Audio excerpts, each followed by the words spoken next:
Her male best friend mocked me at dinner. She could do way better than you. I shut him down in front of everyone. She snapped, "Apologize or we're over." I didn't utter a sound, but when she returned home weeks later, she ultimately discovered what finished truly signifies. For 3 years, my existence with Anna was fine, excellent. Even I'm an attorney, so my daily work is essentially wading through the darkest sides of human nature. Returning home to her was like inhaling a breath of clean air. She was a paralegal, sharp as a blade, and had this drive in her to attend law school and carve a name for herself. I adored that about her. We were a pair constructing a life in a house I'd spent years renovating. It felt steady, tangible. I wasn't just covering expenses for a partner. I was investing in the woman I intended to wed. But there was always this interference, a faint buzz of something not quite correct. And that interference had a name, Leo. Leo was her closest friend from university. He was a graphic artist, one of those men who labels himself a creator and behaves like holding a 9-to-5 is a destiny worse than death. Meanwhile, he was crafting menus for taco places to scarcely cover his rent. To hear Anna explain it, he was her ride or die, her platonic twin flame, the guy who shielded her. To me, he was a parasite with a superiority complex, and he had turned it into his life's purpose to weaken our bond. He was an expert at it. I'll grant him that. He never did anything you could accuse him of openly. It was all quiet jabs, tiny venomous darts disguised as praise. Her former boyfriend, Alex, a musician who'd crushed her spirit, was his preferred subject. If I took Anna on a nice holiday to Mexico, Leo would find a method to bring up some impromptu camping trip he and Anna once had. "Remember that, Anna?" he'd say, all nostalgic. "You can't organize moments like that. You just need to be with someone who understands your wild soul." The message was always unchanged. I was the dull, secure option, and he was the guardian to the thrilling life she was abandoning. And Anna, she devoured it eagerly. She was completely deceived by his protective friend performance. Anytime I'd even suggest that he was crossing the line, she'd grow defensive. "He's just being Leo. He was there for me when Alex destroyed my heart. He's just anxious about me. He's kin, Jack. I'm a tolerant man. You have to be in my profession. You don't pounce on the first fragment of proof. You wait. You let the other party speak. You let them assemble their own argument against themselves, and you wait for them to present you the rope." I waited for Leo to present me the rope. The instant arrived a month ago. I had just triumphed in the greatest case of my career. 6 months of my life gone. Innumerable restless nights, weekends spent buried in documents. But we prevailed, and it was a massive accomplishment for my firm and for me. To commemorate, I hosted a dinner gathering. My dearest friends, the ones who'd hardly seen me for half a year, were all present. And because I was still attempting to be the decent man, I told Anna to invite her friends, which of course meant Leo was coming. The night was perfect. The house was full of good people. The expensive wine I'd been saving was open, and I was actually relaxing for the first time in what felt like forever. Leo naturally was soaking up the free booze and acting like he co-owned the place. He got a few drinks in him and decided it was time for a performance. He started on some long, boring tangent about an art exhibit, which was really just an excuse to talk about the difference between creators and suits. "It's just a different way of seeing the world," he said,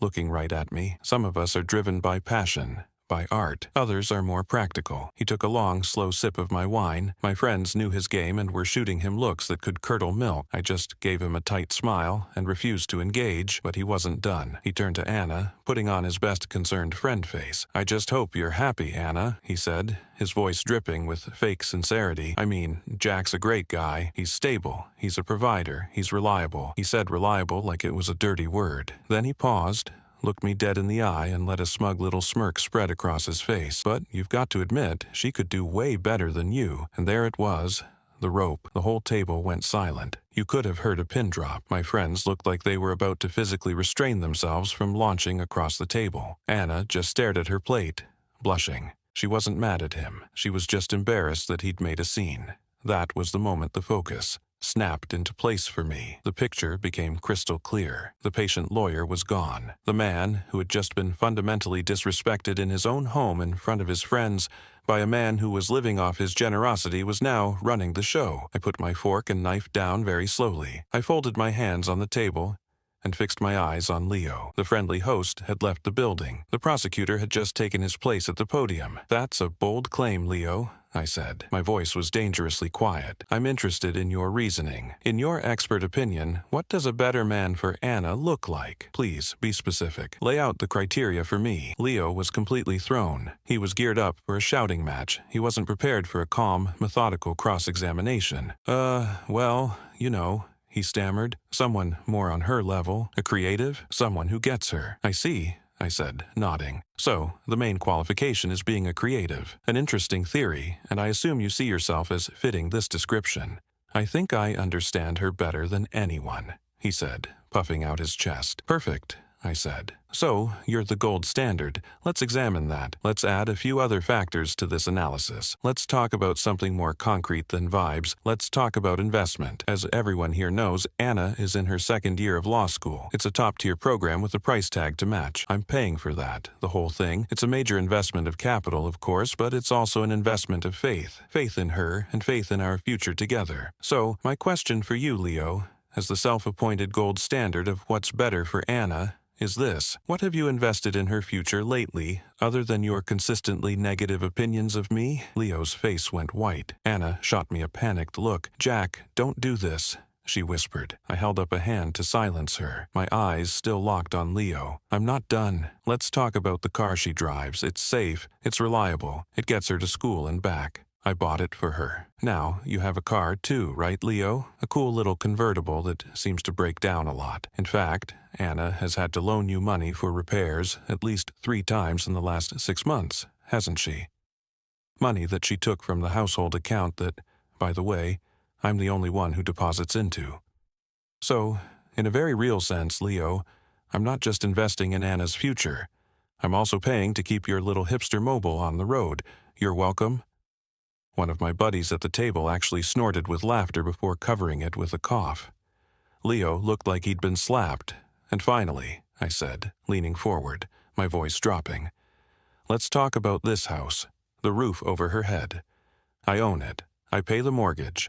I fix the things that break.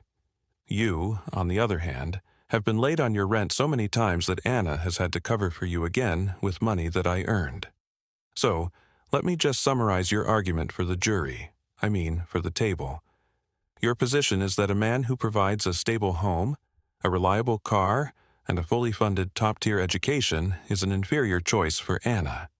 And that a better man, by your definition, is one who is a financial black hole, who drains her resources, and who repays her kindness by systematically trying to sabotage her relationship out of what can only be a pathetic, transparent, and deeply creepy obsession. Is that a fair and accurate summary of your position, Leo?" I leaned back. The closing argument was done. The room was utterly silent. Leo was a broken man, a witness who had just been torn to shreds on the stand. He just sat there humiliated, unable to speak. I looked at my friends who were all staring at Leo with open contempt. Then I looked at Anna. Her face was a storm of emotions. But the one that won, the one that broke through the shock and embarrassment, wasn't relief. It wasn't gratitude. It was pure, white-hot fury. She shot up from her chair, the legs scraping violently against the floor. Her whole body was shaking. "I cannot believe you just did that," she hissed. "You humiliated him in front of everyone." "He humiliated himself, Anna," I said, my voice tired now. "I just presented the evidence." "Apologize to him," she demanded, her eyes blazing with a fire that was aimed entirely at me. "Right now. Apologize to my best friend for what you just did. Apologize or we are over." And there it was, the ultimatum, the final piece of evidence. She was standing next to the wreckage of a man who had just been exposed as a manipulative parasite, and she was defending him. She was choosing him.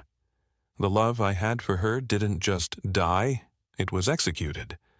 I looked at her, and for the first time, I saw her with perfect clarity. I didn't get mad, I didn't yell, I just smiled. A small, sad, and completely final smile. I didn't say another word. I stood up, picked up my wine glass, and walked into the kitchen, leaving her standing alone in the silent dining room. The case was closed. The verdict was in. The aftermath of that dinner was swift. Anna and Leo left together in a cloud of drama. She moved in with him that night. A decision, I'm sure, was made in the heat of her rage and his humiliation. In her mind, she'd thrown down the gauntlet. She was waiting for me to come crawling back, to apologize, to do whatever it took to fix what I had broken. She had no idea that I had simply accepted her terms. For 2 weeks, I went completely dark. I didn't answer her calls. I didn't reply to the barrage of angry, then confused, then pleading texts. I ignored the mutual friends she sent to plead her case. I was a ghost. Instead of chasing her, I got to work. My house, which had felt like our home, now felt like a crime scene. I spent a weekend methodically packing every single thing she owned into boxes. It wasn't an angry act, it was a cleansing. I was an executive settling the estate of a dead relationship. When I was done, I stacked the boxes in the spare room, changed all the locks, and reset the security codes. Then I made 2 phone calls. They were not pleasant, but they were necessary. They were the logical consequences of the verdict she had delivered at that dinner party. The first call was to the dean of admissions at her law school. I had a good relationship with him from my alumni work. I explained in calm professional terms that due to a permanent change in my personal circumstances, the private scholarship fund I had set up to cover Anna's tuition was being dissolved effective immediately. The second call was to the managing partner at my firm. I had pulled a lot of strings to get Anna a coveted summer internship there. It was a career maker. I explained that a severe and irreconcilable personal conflict of interest had arisen, and the offer had to be rescinded. I took no joy in this, but my support for her was based on the foundation of our partnership. She had taken a sledgehammer to that foundation. She could no longer live in the house. Exactly 2 weeks after the dinner, she showed up at my door. I watched her on the security camera, fumbling with her key, her confusion turning to anger when it didn't work. She finally rang the bell. I opened the door, leaving the security chain on. She looked awful. The righteous anger was gone, replaced by a weary desperation. The reality of living with a broke narcissistic artist had, clearly, been a harsh one. "Jack, we need to talk."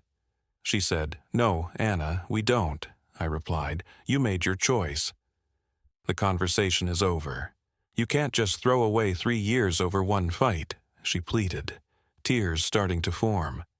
I was angry. I wasn't thinking. It wasn't a fight. I said it was a moment of truth. You were given a clear choice between your partner and the man who has been trying to destroy our relationship, and you chose him. You demanded that I apologize to him. You chose to defend the parasite. That's not something I can forget. The panic was starting to set in as she realized I wasn't budging. "But everything we planned," she stammered. "Law school, the internship?" "Yes, about that," I said, letting the silence stretch. "The tuition for your final semester is due next week, isn't it? I hope you and Leo have a plan for that because my investment in our future has been terminated." Her face went white. "What?" she whispered. "And the internship at my firm," I continued relentlessly. "That offer has been rescinded. The firm takes conflicts of interest very seriously." She actually stumbled back, her hand flying to her mouth. The internship was her golden ticket. The future she had been so sure of was evaporating before her eyes. "You can't do that," she whispered, her voice breaking. "Jack, please, you can't." "I already have," I said. "Actions have consequences. You gave me an ultimatum, apologize or we're over. I chose over. Now you get to live with the consequences. Go ask Leo for help. The man who is so much better than me. I'm sure his creative genius includes a plan to pay for your $50,000 tuition and replace the career you just lost." I closed the door on her tear-streaked face. I didn't feel happy. I didn't feel sad. I just felt quiet. The trial was over. The aftermath was predictable. Anna's life fell apart. She had to drop out of law school just months from graduating. The dream was dead. She and Leo are apparently still living together in his tiny apartment. I've heard from friends that it's a special kind of hell. She's consumed by resentment for what he cost her, and he's stuck with a woman who is a constant, bitter reminder of his own inadequacy. He got the girl, but he got a broken version of her that he can't afford to fix. I didn't do this for revenge. I did it for myself. A relationship is a contract, and she violated the most fundamental clause, loyalty. My actions weren't a punishment. They were an enforcement of the terms. She wanted to know what done really means. Now she knows. It means the support stops, the investment ends, and the builder walks off the site, leaving you in the wreckage of the house you helped burn. If you enjoy listening to crazy, relatable, and entertaining confessions, this is the perfect channel for you. Don't forget to subscribe and hit the notification bell so you never miss a new story. Thanks for being part of the Banana Confessions family. Your support means the world.